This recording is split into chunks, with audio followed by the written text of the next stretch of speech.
Ce qui a fait que tu as voulu mettre à la disposition de cette discipline, qui est nouvelle hein, dans votre pays, ce n'est pas aujourd'hui que tu fais les arts martiaux, tu es né pratiquement dans les arts martiaux.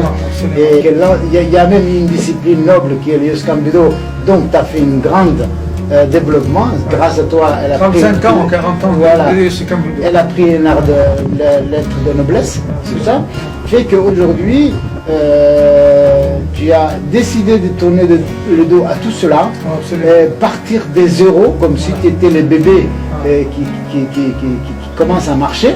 Et pourtant, c'est un risque parce que tu es dans un âge quand même assez raisonnable mais avancé. Mais néanmoins, tu te dis, je retombe, je repars des zéros et je vais partir avec une autre idée. Et je vais développer cette discipline. C'est ce courage. Si on ne se sent pas bien dans une discipline, si on voit que on ne voit pas l'arrivée, on ne voit pas une lumière, tout est sombre tout le temps. Et ce que j'ai vu dans la discipline qui est de Kaitoru, c'est que j'ai vu la lumière dès le début. Et ça c'est très important, ça m'a touché profondément par moi-même. Et j'ai vu, il y a une lumière, il y a un respect, il y a une amitié, un amour entre le fondateur et ses coéquipiers. Et c'est ça qui fait le bonheur de leur sent que celui qui est en face de toi, il y a une sensation profonde que je n'ai jamais sentie. Je l'ai senti au début quand j'étais... Est-ce que tu n'es pas en train d'expliquer les deux petites phrases que j'avais lues dans un livre de Noah qui disait bonheur égale performance et non performance égale bonheur. Là, c'est vrai que si on n'a pas la joie de faire la chose, si on n'a pas l'envie de faire la chose, si on n'a pas la force de faire les choses, la performance lui-même, il va arriver avec beaucoup de douleur.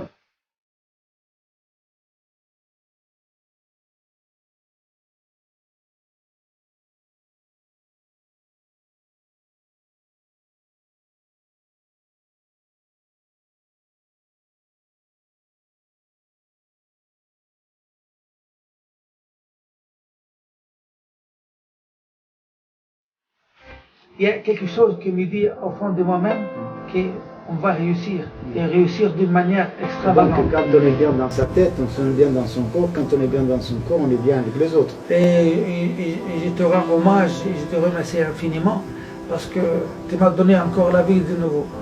Quand même 30 ans de connaissances. Et je remercie surtout ta famille, qui ont ouvert la porte, qui t'ont suivi.